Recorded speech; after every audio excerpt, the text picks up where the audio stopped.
mọ̀kànmọ́kàn lóye ń kàn. Ìjà tí Lizzy Anjorin bá àwọn òṣèré akẹgbẹ́ rẹ̀ má ti kan Saheed Òṣùpá ló bá pè Àdàbí lé ọba orin lórí. Ẹ gbọ́ ohun tó sọ.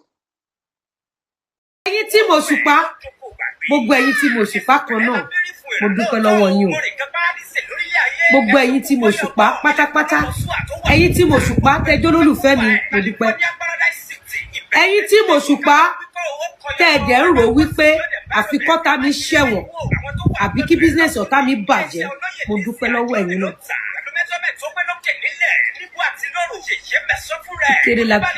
Kíkéré la tá ń kéré. Kò sẹ́ni tó máa fi létí rò. Mo tiẹ̀ ti dìde. Mo ti dìde. Ẹ má rò mí pé. Mo ti dìde. Mo ti dìde.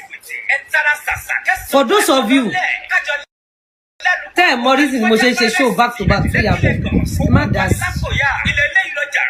Ẹ jẹ́ ká jọ máa fà á lọ. Kí ni mo sọ fún yín? Ẹ má dá sí. Mi ìfẹ́ pẹ́ púpọ̀ lórí kéèsì ẹ̀gbọ́n mi. Nǹkan ẹyọ kan ṣokọ̀ ni mo fẹ́ máa rán Ọlọ́run létí.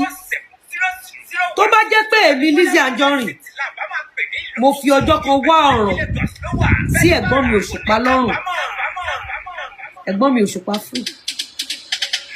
Tó bá jẹ́ pé mo fi ọjọ́ kan sáré pé kí ẹ̀gbọ́n mi Òṣùpá pa owó ẹ̀ kó wá lọ fi ṣẹjọ́, ẹ̀gbọ́n mi Òṣùpá fún.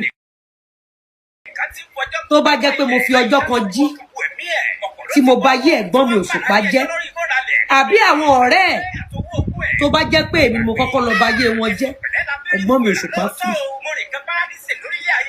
Ẹ̀gbọ́n mi, àmọ́ tó bá jẹ́ pé ẹ̀yin àtàwọn tíìmù yín lẹ ṣe adúrú nǹkan téèyàn gbọ́dọ̀ ṣe fún ẹranko yẹn tẹ́ ẹ ṣe fún mi, ọ̀run á dà. Ọ̀run á dà. Àdàbí á dà. Ilé ọ̀gẹ́rẹ́ á dà.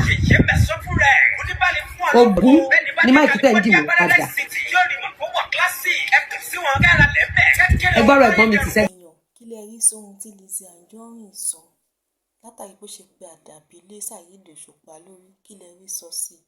Ẹ jẹ́ ká mọ̀ lábala àríwí sí comment section. Ẹ má gbàgbé àti share fídíò yìí, like àti subscribe. Ẹ ṣé gan ni. A dúpẹ́ fún àtìlẹ́yìn yín. Àmọ́ lórí.